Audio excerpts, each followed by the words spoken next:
Kamusta? Ako si May. Ikaw? Hello there! This video will present you with the casual conversation often heard in the Philippines. So, by watching this video, you will be exposed to everyday dialogues and interactions, giving you a better understanding of how native speakers communicate.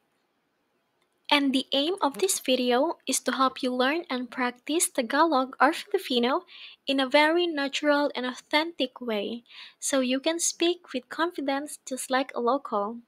Without further ado, let's get started! This video will be a usual conversation between a grandmother and a grandson.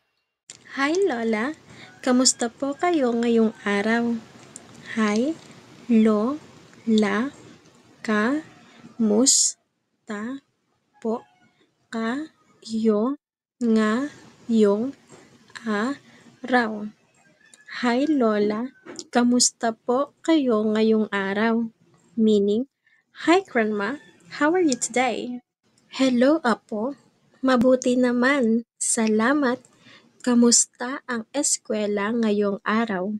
Hello, po, ma, bu, ti, na, man, sa, la, mat, ka, mus, ta, ang, eskwela, nga, yung, araw. Hello, Apo. Mabuti naman. Salamat. Kamusta ang eskwela ngayong araw?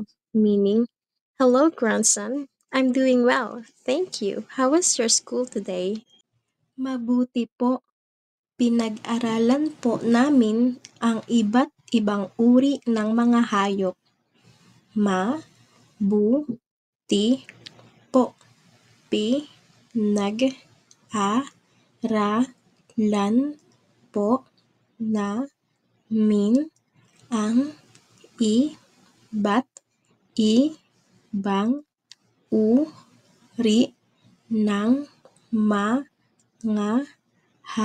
mga hayop.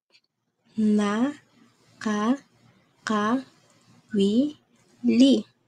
Mabuti po. Pinag-aralan po namin ang iba't ibang uri ng mga hayop. Nakakawili, meaning, it was good. We learned about different types of animals. I found it really interesting.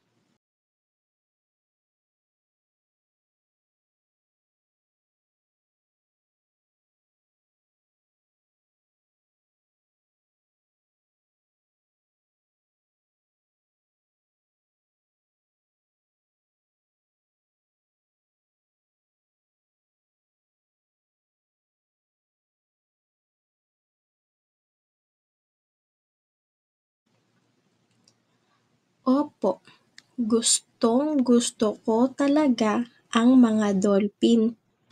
Ang tatalino at likas na mapaglaro sila.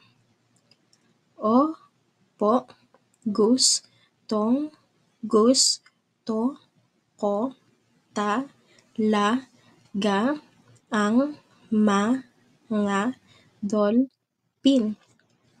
Ang tatalino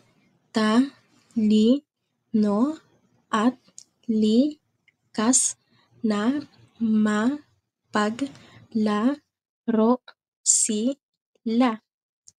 Opo, gustong-gusto ko talaga ang mga dolphin.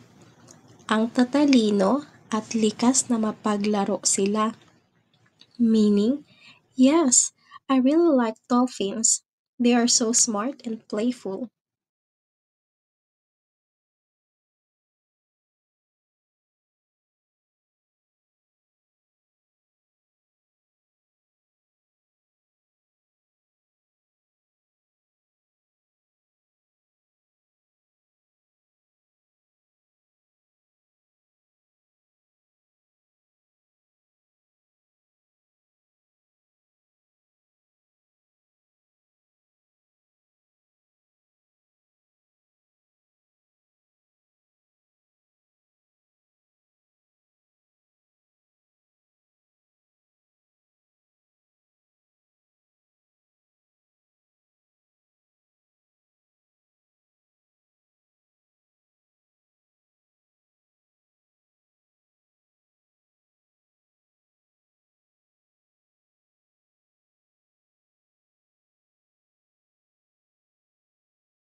Talaga po, astig naman.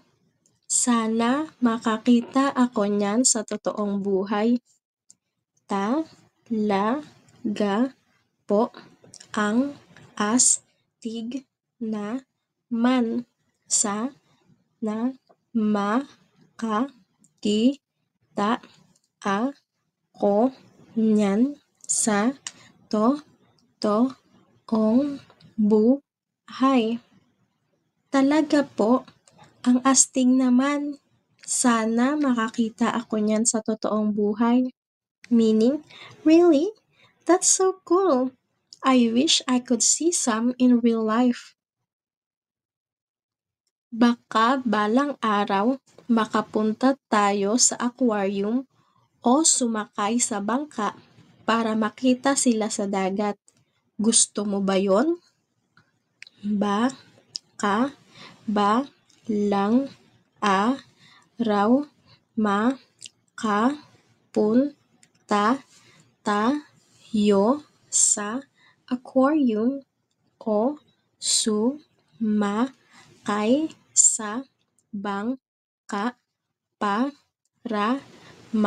sumakay sa bangka para makita sila sa dagat. Gusto mo ba yun? Baka balang araw makapunta tayo sa aquarium o sumakay sa bangka para makita sila sa dagat. Gusto mo ba yon? Meaning, maybe one day we can visit an aquarium or go on a boat trip to see them in the wild. Would you like that? Opo, gusto ko po yun. Salamat po, Lola. The best ka talaga. Opo, gusto ko po yun. Salamat po, Lola. The best ka talaga. Opo, gusto ko po yun. Salamat po, Lola. The best ka talaga. Meaning, yes, I would love that. Thank you, Grandma. You really are the best. Walang anuman, Apo. Natutuwa ako na nasiyahan ka sa pag-aaral ngayong araw. Manatili kang mausisa at huwag titigil sa pagtuklas. Walang anuman, Apo. Natutuwa ako na nasiyahan ka sa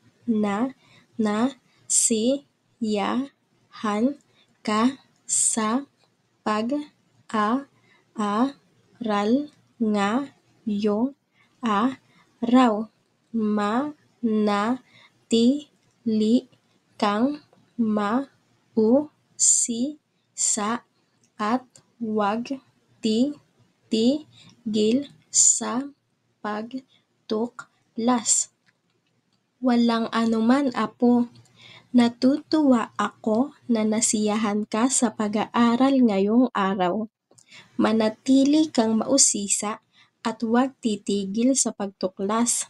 Meaning, you're welcome, grandson. I'm glad you enjoyed learning today. Always stay curious and never stop exploring. Opo, Lola. Nga pala, matutulungan niyo po ba ako sa takdang aralin ko? Kailangan naming magsulat ng maikling sanaysay tungkol sa paborito naming hayop. Opo, Lola. Nga pala, matutulungan niyo po ba ako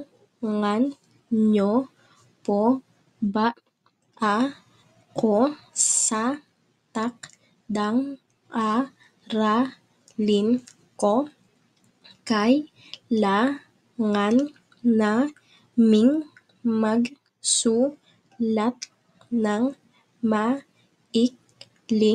Kailangan naming magsulat ng maikling sanaysay tungkol sa paborito naming hayop. Opo, Lola. Nga pala, matutulungan niyo po ba ako sa takdang aralin ko? Kailangan naming magsulat ng maikling sanaysay tungkol sa paborito naming hayop. Meaning, I will, Grandma. By the way, can you help me with my homework? We have to write a short essay about our favorite animal. Siyempre, ikakasaya kong makatulong. Simulan na natin ang iyong sanaysay tungkol sa mga dolphin. Siyempre, ikakasaya kong makatulong. Simulan na natin ang iyong sanaysay tungkol sa mga dolphin. Siyempre, ikakasaya kong makatulong. Simulan na natin ang iyong sanaysay tungkol sa mga dolphin. Meaning, of course, I'd be happy to help. Let's get started on your essay about dolphins. Thank you for learning with me. I hope to see you soon. Paalam!